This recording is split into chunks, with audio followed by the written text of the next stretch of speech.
اگر شادی کرنے کی طاقت نہیں ہے، اللہ کے نبی ارشاد فرماتے ہیں روزہ رکھو، کیونکہ روزہ رکھنے سے یہ روزہ گناہوں سے بچانے کا ڈھال ہے۔ تو میرے بھائیوں، عزت کی حفاظت کیسے ہو سکتی ہے؟ جلدی شادیاں کر لو، شادی کی عمر ہو جائے، بالغ ہو جاؤ، اپنی بچیوں کی بھی شادیاں کروا دو، اپنے لڑکوں کی بھی شادیاں کروا دو، اور یاد رکھو شادی کرنا یہ فرض ہے۔ ہم اور آپ تو سنتے آئے ہیں کہ نا شادی نکاح میرے نبی کی سنت ہے، ہاں میرے بھائیوں، لیکن یاد رکھو نکاح کرنا یہ فرض ہے۔ جب لڑکا بڑا ہو گیا ہے اور لڑکی بڑی ہو گئی ہے اور اس کو عزت کے بارے میں خطرہ ہے، کہیں وہ زنا کے اندر ملوث نہ ہو جائے، کہیں کوئی غلط قدم نہ اٹھا لے، ایسی صورت میں شادی کرنا فرض ہے میرے بھائیوں، شادی کرنا ضروری ہے۔ تو عزت کی حفاظت تبھی ہو سکتی ہے جب آدمی جلدی سے شادی کر لے۔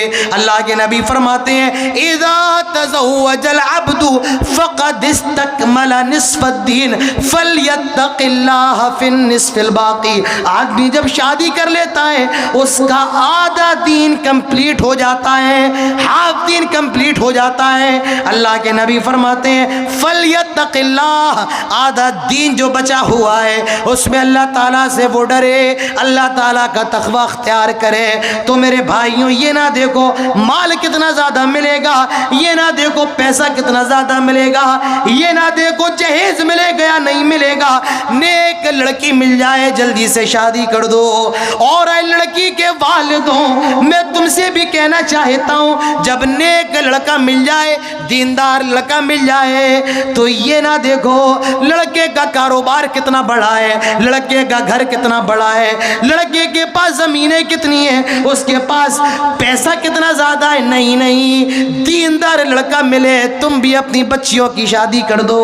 آج کتنے دیندار لڑکے ایسے ہیں جن کی عمر ہو چکی ہے لیکن کوئی اپنی بیٹی دینے کو تیار نہیں، کیوں؟ بیچارہ غریب ہے، مولوی صاحب امامت کرواتے ہیں، 5,000 روپے تنخواہ ہے، کوئی شادی کرنے کو تیار نہیں، مولانا صاحب داڑھی والے ہیں، کوئی لڑکی داڑھی والے سے شادی کرنے کو تیار نہیں، کرتا پجامہ پہننے والے سے شادی کرنے کو تیار نہیں۔ میرے بھائیوں، آئے لڑکی والوں، میں تم سے کہنا چاہتا ہوں لڑکے کا مال نہ دیکھو، لڑکے کی جائیداد نہ دیکھو، لڑکے کا دین دیکھو، وہ لڑکا کتنا زیادہ دیندار ہے۔ حضرت موسیٰ علیہ السلام کو ہم جانتے ہیں، کون ہے حضرت موسیٰ؟ نبی ہے، پیغمبر ہے، رسول ہے، بنی اسرائیل کے سب سے عظیم پیغمبر ہیں۔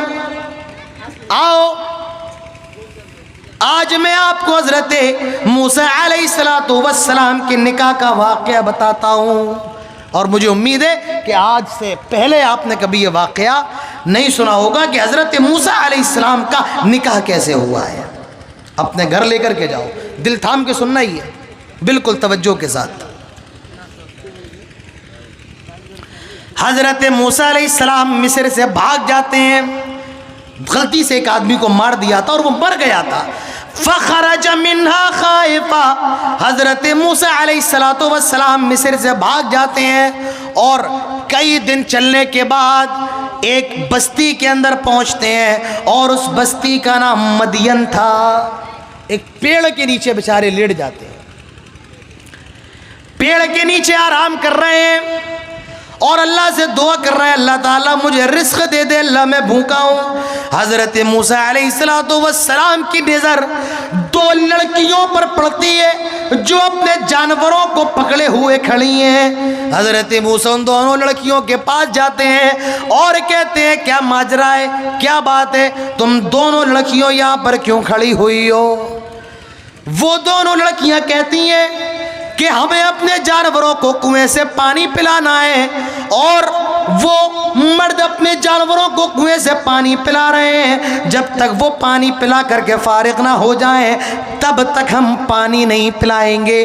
پانی پلانا جانوروں کو، مرد ہیں لہٰذا مردوں کے ساتھ ہم اپنے جانوروں کو پانی نہیں پلائیں گے۔ میری ماؤں بہنوں، وہ عورتیں تھیں بازاروں میں ٹہلنے والیوں، مردوں کے قدم سے قدم اور کندھے سے کندھا ملا کر چلنے والیوں، وہ عورتیں ہیں جنہیں یہ بھی گوارا نہیں غیر مردوں کے ساتھ مل کر اپنے جانوروں کو پانی پلائیں۔ میرے بھائیوں، کہا ہمارے جانوروں کو پانی پینا ہے لیکن اس کنویں پر غیر مرد ہیں، غیر محرم ہیں، لہٰذا تب تک ہم پانی نہیں پلائیں گے جب تک کہ وہ چلے نہیں جائیں گے۔ اور یہ بھی بتایا کیا کہ ہمارے جو باپ ہیں وہ بوڑھے ہیں اور وہ نہیں آ پائے، اسی لیے ہمیں اپنے جانوروں کو لے کر کے آنا پڑا۔ جی ہاں، حضرت موسیٰ علیہ السلام نے اس کنویں کا پتھر ہٹایا اور وہ پتھر اتنا زیادہ بھاری تھا، اس کو ہٹانے کے لیے کئی مردوں کی طاقت، کئی مردوں کا ہاتھ، کئی مردوں کے بازو لگتے تھے۔ حضرت موسیٰ علیہ السلام نے اپنے ہاتھوں سے ہٹا دیا۔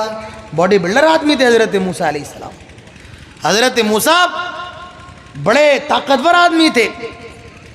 حضرت موسیٰ نے پتھر ہٹایا، ان لڑکیوں نے اپنے جانوروں کو پانی پلایا اور پانی پلانے کے بعد اپنے ابو کے پاس جاتی ہیں اور ان کے ابو جیسا کہ بتایا گیا حضرت شعیب علیہ السلام ہے، اور اپنے باپ سے کہتی ہیں آئے ابو، ایک آدمی نے ہماری مدد کی ہے اور اس نے ہمارے جانوروں کو پانی پلایا ہے، پتھر کو ہٹایا ہے۔ آئے ابو، ہم یہ چاہتے ہیں کہ آپ اسے کچھ اجرت دے دیں، اس نے اتنی محنت کی ہے، آپ اسے کچھ پیسہ وغیرہ دے دیں۔ حضرت شعیب کہتے ہیں جاؤ اس کو بلا کر کے لے کے آؤ۔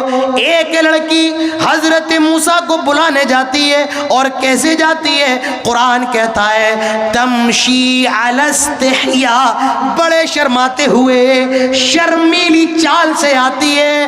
اللہ نے اس لڑکی کا نام نہیں بتایا، اس لڑکی کا نام کیا تھا اللہ نے تو یہ بھی نہیں بتایا کہ وہ لڑکی کس کی بیٹی تھی، اللہ نے اس لڑکی کے گاؤں کا نام نہیں بتایا، اللہ نے صرف اس کی چال کے بارے میں بتایا۔ معلوم یہ چلا اللہ تعالیٰ نام نہیں دیکھتا ہے، اللہ تعالیٰ خاندان نہیں دیکھتا ہے، اللہ تعالیٰ برادریاں نہیں دیکھتا ہے، اللہ تعالیٰ صرف اعمال دیکھتا ہے، اللہ تعالیٰ نیتوں کو دیکھتا ہے۔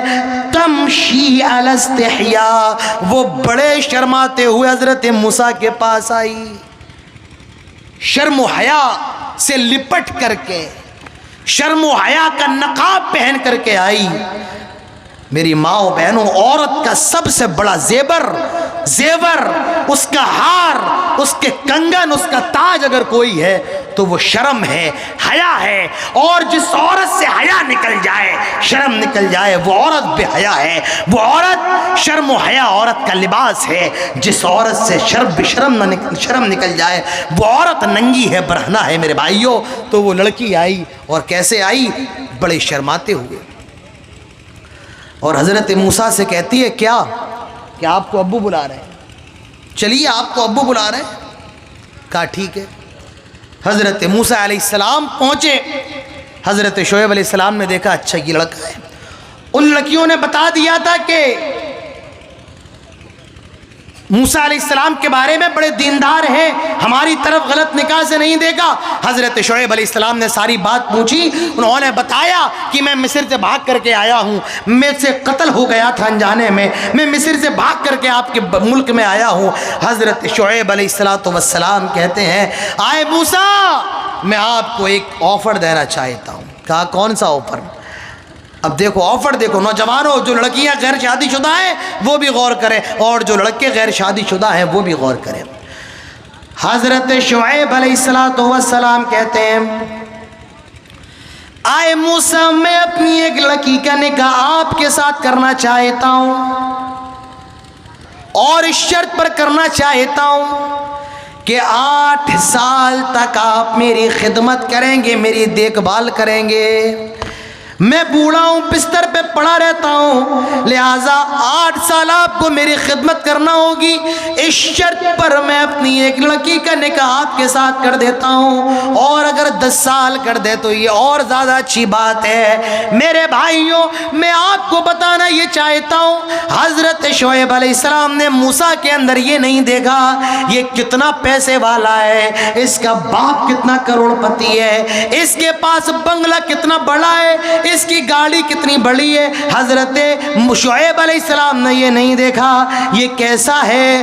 وہ سمجھ گئے دیندار ہے, تھکا ماندہ مصر سے آیا ہے, پھٹے پرانے کپڑے پہنے, لیکن اخلاق سے متاثر ہو گئے, دینداری سے متاثر ہو گئے اور اپنی بیٹی ان کے نکاح میں دے دی. میرے نوجوانوں, میرے بھائیوں, اور وہ لوگ جن کی بیٹیاں ہیں اور ان بیٹیوں کی شادی نہیں ہوئی ہے, دیندار لڑکا مل جائے, کوئی عالم دین لڑکا مل جائے, کوئی حافظ قرآن لڑکا مل جائے, کوئی نمازی لڑکا مل جائے, کوئی موحد لڑکا مل جائے, اپنی بچیوں کی شادیوں میں دیر نہ کرو اور دینداری کو ترجیح دو. اگر دینداری کو ترجیح نہیں دی, اللہ کے نبی ارشاد فرماتے ہیں تریبت یداک, تمہارے ہاتھ خاک آلود ہو جائیں, تباہ ہو جاؤ, برباد ہو جاؤ, تمہارے ہاتھ خاک آلود ہو جائیں. تو میرے بھائیوں, دوستوں, بزرگوں, اب ذرا آپ اندازہ لگائیں اسلام نے عزت کی کتنی حفاظت کی ہے.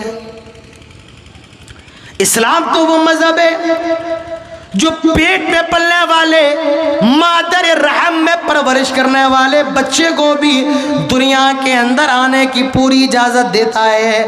آج مشینوں کے ذریعے پتہ لگا لیا جاتا ہے پیٹ میں لڑکا ہے یا لڑکی ہے.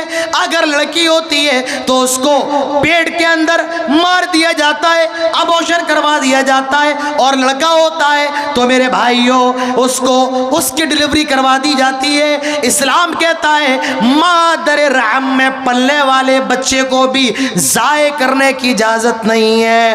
وَإِذَا الْمَوْءُودَةُ سُئِلَتْ بِأَيِّ ذَنبٍ قُتِلَتْ, قیامت کے دن کہا جائے گا تجھے تیرے باپ نے کس جرم کی وجہ سے قتل کیا. میرے بھائیوں, اسلام تو وہ مذہب ہے. ایک عورت اللہ کے نبی کے پاس آئی, کہنے لگی طہرنی یا رسول اللہ, اے اللہ کے رسول مجھے پاک فرما دیجئے, مجھ سے زنا ہو گیا ہے, پاک فرما دیجئے. آپ نے اس عورت سے کہا کہ زنا تو نے کیا ہے, غلطی تو تیری ہے, لیکن یہ بچہ تیرے پیٹ میں جو ہے اس بچے کی کیا غلطی ہے. آئے عورت, جب تک یہ بچہ پیدا نہ ہو جائے, آئے عورت میں تجھے تیرے کیے کی سزا نہیں دے سکتا ہوں, جائز بچے کے پیدا ہونے کا انتظار کر. انشاءاللہ بہت جلد میں تقریر ختم کرتا ہوں, بے فکر رہیں. آئے عورت, جب تک یہ بچہ پیدا نہ ہو جائے میں تجھے سنسار کرنے کا حکم نہیں دوں گا. جب یہ پیدا ہو جائے تب اس کو لے کر کے آ. جب وہ بچہ پیدا ہو گیا تو یہ عورت وہ بچہ لے کر اللہ کے رسول کی خدمت میں حاضر ہوئی. اے اللہ کے نبی طہرنی, اب تو مجھے پاک فرما دیجئے. اے رسول اللہ, اب تو مجھے پاک کر دیجئے, اب تو یہ بچہ بھی پیدا ہو گیا ہے. اللہ کے نبی ارشاد فرماتے ہیں اے غامدیہ, اس بچے کو تیرے ممتا کی ضرورت ہے, تیرے پیار کی ضرورت ہے, تیرے دودھ کی ضرورت ہے. غلطی تو نے کی ہے, لہٰذا میں اس بچے سے اس کا بچپن نہیں چھین سکتا ہوں. آئے غامدیہ, جب تک یہ بچہ روٹی کھانے کے قابل نہ ہو جائے, جب تک یہ تیرا دودھ نہ چھوڑ دے, میں تجھے سنسار کرنے کا حکم نہیں دے سکتا ہوں. جب اس عورت نے جب اس بچے نے دودھ چھوڑ دیا اور وہ روٹی کھانے کے قابل ہو جاتا ہے, وہ عورت اللہ کے رسول کے پاس آتی ہے. اے اللہ کے رسول, اب تو مجھے سنسار کر دیں, اب تو مجھے پاک کر دیں. اللہ کے نبی صحابہ سے کہتے ہیں جاؤ اس کو اس کے کیے کی سزا دو. میرے بھائیوں, میں آپ کو بتانا یہ چاہتا ہوں ولد الزنا, زنا کے ذریعے پیدا ہونے والے لڑکے کو بھی دنیا کے اندر آنے کی پوری اجازت ہے, دنیا کی فضا میں سانس لینے کی اجازت ہے. اگر کوئی ولد الزنا عالم دین بن جاتا ہے, اس کو مصلی پر کھڑے ہونے کی پوری اجازت ہے, اس کو ممبر و محراب سے خطبہ دینے کی اجازت ہے. وہ پیدا ہو جائے, اس کو حق وراثت سے محروم نہیں کیا جائے گا, ماں کی وراثت سے اس کو حصہ دیا جائے گا. تو میرے بھائیوں, پہلی چیز اسلام کے اندر عزت کی حفاظت پر زور دیا گیا ہے. جان تو ہم سب کو پیاری ہوتی ہے, ہم اور آپ کہتے ہیں درگھٹنا سے دیر بھلی, جان ہے تو جہان ہے، جان ہے تو سب کچھ ہے، اور جان نہ ہو تو کچھ بھی نہیں ہے۔ اسلام نے جان کے بارے میں فرمایا من قتل نفسا بغیر نفس او فساد فی الارض فکأنما قتل الناس جميعا، جو کسی ایک آدمی کا قتل کرتا ہے بغیر وجہ بغیر حق کے، کسی ایک آدمی کا قتل کرتا ہے اور وہ کسی بھی مذہب کا ماننے والا ہو، قرآن کہتا ہے قتل الناس جميعا، وہ پوری انسانیت کا قاتل ہے، وہ پوری دنیا کے لوگوں کا قاتل ہے، وہ پوری انسانیت کا قاتل ہے۔ ایک آدمی کا قتل، ایک منشے کا قتل، اسلام نے اس کو پوری انسانیت کا قتل قرار دیا ہے۔ میرے بھائیو، اسلام کے اندر جان کی اتنی حفاظت ہے، کسی کو بغیر وجہ قتل کرنا جائز نہیں۔ فرمایا وَمَنْ أَحْيَاهَا فَكَأَنَّمَا أَحْيَا النَّاسَ جَمِيعًا، اور جو کسی ایک آدمی کو بچا لیتا ہے، کوئی آدمی پانی میں ڈوب رہا ہے، آپ نے اس کو بچا لیا، کسی کے ایکسیڈنٹ ہونے والا ہے، آپ نے اس کو بچا لیا، اللہ تعالیٰ فرماتا ہے احیا الناس جميعا، وہ پوری دنیا کو بچا لیتا ہے، وہ پوری انسانیت کو بچا لیتا ہے۔ آج اسرائیل فلسطینیوں کو مار رہا ہے، آج اسرائیل فلسطینیوں پر بم برسا رہا ہے، ہاسپٹل میں بم برسائے جا رہے ہیں، معصوم بچوں کو مارا جا رہا ہے۔ ارے میرا اسلام تو وہ ہے جو معصوم بچوں کو بھی جنگ میں مارنے کی اجازت نہیں دیتا ہے۔ کہا جاتا ہے everything is fair in love and war, جنگ اور عشق کے اندر سب کچھ جائز ہے۔ میرا مذہب اسلام تو اتنا پیارا ہے جو یہ کہتا ہے آئے لوگوں جنگ کے اندر سب کچھ جائز نہیں ہے۔ اللہ کے نبی فرماتے ہیں لا تقتلوا ولیدا، آئے لوگوں کسی بچے کو قتل نہ کرنا، ولا تقتلوا امرأ، کسی عورت کو قتل نہ کرنا، ولا تقتلوا شیخا، اور کسی بوڑھے کو قتل نہ کرنا۔ جنگ کے اندر بچے، عورت اور بوڑھے کو بھی قتل کرنا جائز نہیں۔ جاؤ بتاؤ جو آج کہتے ہیں کہ اسلام دہشت گردی کا مذہب ہے، جو آج کہتے ہیں کہ اسلام آتنکواد کا مذہب ہے، مجھے بتاؤ کیا آتنکواد یہ ہے کہ بچوں کو بھی جنگ میں نہ مارا جائے، کہ بچوں کو بھی عورتوں کو بھی نہ مارا جائے؟ یا آتنکواد یہ ہے فلسطینیوں کو مارا جائے، ان کے بچوں کو مارا جائے، اسپتالوں پر بم برسائے جائیں، مریضوں کو مارا جائے؟ مجھے بتاؤ یہ دہشت گردی ہے یا نہیں ہے؟ میرے بھائیوں، دنیا کے اندر عقل رکھنے والا اور انصاف کی بات کہنے والا ضرور کہے گا دہشت گردی وہ ہے جو اسرائیلی فلسطینیوں پر کر رہے ہیں۔ تو ہمارے مذہب کے اندر انسان کی جان کی بڑی حفاظت ہے، کسی کو گالی دینے کی اجازت نہیں، بلا وجہ ہاتھ اٹھانے کی اجازت نہیں۔ جنگ ہو رہی ہے اس میں بھی کچھ آداب ہیں۔ اللہ تعالیٰ فرماتا ہے ان اللہ کتب الاحسان علی کل شیء، اللہ تعالیٰ نے ہر چیز کے اوپر احسان اور خیر خواہی کو لکھ دیا ہے۔ فَإِذَا قَتَلْتُمْ فَاحْسِنُوا الْقِتْلَ، جب قتل کرو تو اچھے طریقے سے، یعنی قتل کرنے کے بعد جنگ ہو رہی ہے، آپ نے اپنے دشمن کو مار دیا، اب مارنے کے بعد اس کی لاش کا مسئلہ کرنے کی اجازت نہیں ہے، اس کی لاش کی بے ادبی کرنے کی اجازت نہیں ہے، حرمت کرنے کی اجازت نہیں ہے۔ یہ اسلام ہے۔ دنیا کے اندر عورت سب سے زیادہ ذلیل، عورتوں کو مارا جاتا، پیٹا جاتا، زندہ زمین میں درگور کر دیا جاتا۔ جب عورت حالت حیض سے ہوتی تھی، یہودی اپنی عورتوں کو گھر سے الگ کر دیتے تھے، ان کے ساتھ نہ تو کھاتے تھے نہ پیتے تھے۔ اور عیسائیوں کے یہاں جب عورتیں حالت حیض میں ہوتی تھیں تو زبردستی ان کے ساتھ ہم بستری کرتے تھے، لیکن ہمارا مذہب کہتا ہے نہیں نہیں، عورتیں اگر حالت حیض میں ہوں یہودیوں کی طرح گھر کے کونے میں ڈالنے کی ضرورت نہیں ہے، اور نہ عیسائیوں کی طرح زبردستی ہم بستری کی ضرورت ہے۔ نہیں نہیں، اگر اور عورت حالت حیض میں صرف مقاربت سے بچنا ہے، مقاربت نہیں کرنا ہے، اس کے ساتھ کھانا بھی کھانا ہے، اس کے ساتھ لیٹنا بھی ہے۔ اگر وہ کوئی گوشت کی ہڈی کھا لے اور اس ہڈی سے گوشت بچ جائے وہ بھی کھا سکتے ہو۔ حضرت عائشہ فرماتی ہیں میں حالت حیض میں ہوتی تھی، میں ہڈی سے گوشت کھاتی تھی اور گوشت جو اس میں بچ جاتا تھا پیارے رسول بھی اسی ہڈی سے گوشت کھا لیا کرتے تھے۔ میرے بھائیوں اسلام تو وہ مذہب ہے جو عورت کو بھی عزت کی نگاہ سے دیکھتا ہے، عورت کو عزت دیتا ہے۔ وہ حالت حیض میں ہے تو کیا ہوا، یہ اس کی فطرت ہے، یہ اللہ تعالیٰ کی طرف سے مکلف چیز ہے، یہ اللہ کی طرف سے قانون ہے اللہ کی بندیوں کے اوپر، لیکن ان کو مارنے کی اجازت نہیں ہے، گھر کے کونے میں ڈالنے کی اجازت نہیں ہے، اور ان کے ساتھ ہم بستری کی بھی اجازت نہیں ہے۔ بس ہم بستری سے رکا جائے گا، لیکن ان کے ساتھ لیٹا بھی جائے گا، ان کا کھانا بنایا ہوا کھایا بھی جائے گا، ان کا جھوٹا بھی کھانا جائز ہے، ان کے ساتھ سفر کرنا بھی جائز ہے۔ میرے بھائیوں اسلام تو وہ مذہب ہے جو برابری کا ادھیکار دیتا ہے۔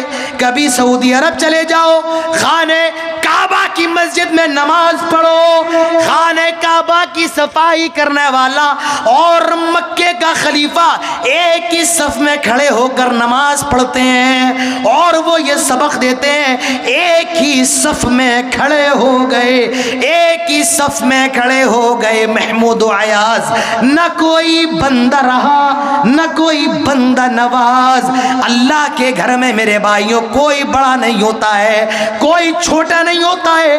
ایک چپراسی بھی اللہ کے گھر میں امیر کے قدم سے قدم ملا کر کے نماز پڑھتا ہے، کیونکہ اسلام مساوات کی تعلیم دیتا ہے۔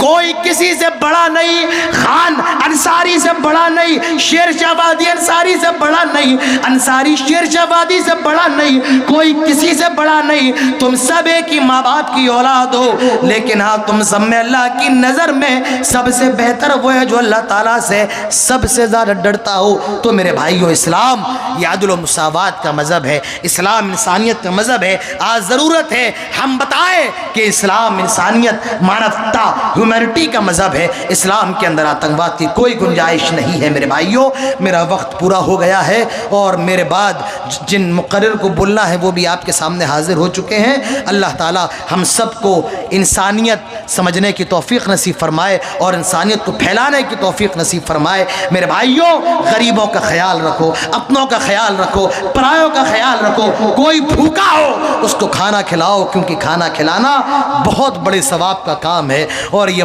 کھانا ہمارا مذہب تو وہ ہے جو یہ کہتا ہے کہ کھانا کھلانے میں بھی یہ نہ دیکھو کون ہندو ہے کون مسلمان ہے، جو بھوکا ہے اس کو کھانا کھلاؤ۔ یہ مذہب امن و شانتی کا مذہب ہے۔ مجھے کہہ لینے دیں اسلام امن ہے، مجھے کہہ لینے دیں اسلام آیا تو شانتی آئی، اسلام آیا تو امن و امان آیا، اسلام آیا تو عورتوں کو ان کا حق ملا، اسلام آیا عورتوں کو عزت کی نگاہ سے دیکھا گیا، اسلام آیا لڑکیوں کو وراثت میں ان کا حق ملا، اسلام آیا تو انسان کو اپنا سر اٹھا کر جینے کی دنیا کے اندر میں عزت ملی، اسلام آیا اس نے کالے گورے چھوٹے اور بڑے کا فرق مٹایا، اسلام نے انسان کو انسان بنایا۔ اللہ تعالی ہم سب کو تمام باتوں پر عمل کی توفیق نصیب فرمائے۔ اللہ تعالیٰ سے دعا ہے جو مسلمان پریشان ہیں اللہ ان کی پریشانیوں کو دور فرمائے، اللہ فلسطین کے مسلمانوں کی مدد فرمائے، اللہ جو مقروض ہیں انہیں قرض کی ادائیگی کی توفیق دے، اللہ جب تک زندہ رہیں توحید پر، اسلام پر، اور خاتمہ ہو تو ایمان پر۔ اقول قولی ھذا واستغفر الله لي ولكم ولسائر المسلمين وما توفيقي إلا بالله وما علينا إلا البلاغ وآخر دعوانا الحمد لله رب العالمين والسلام عليكم ورحمة الله وبركاته.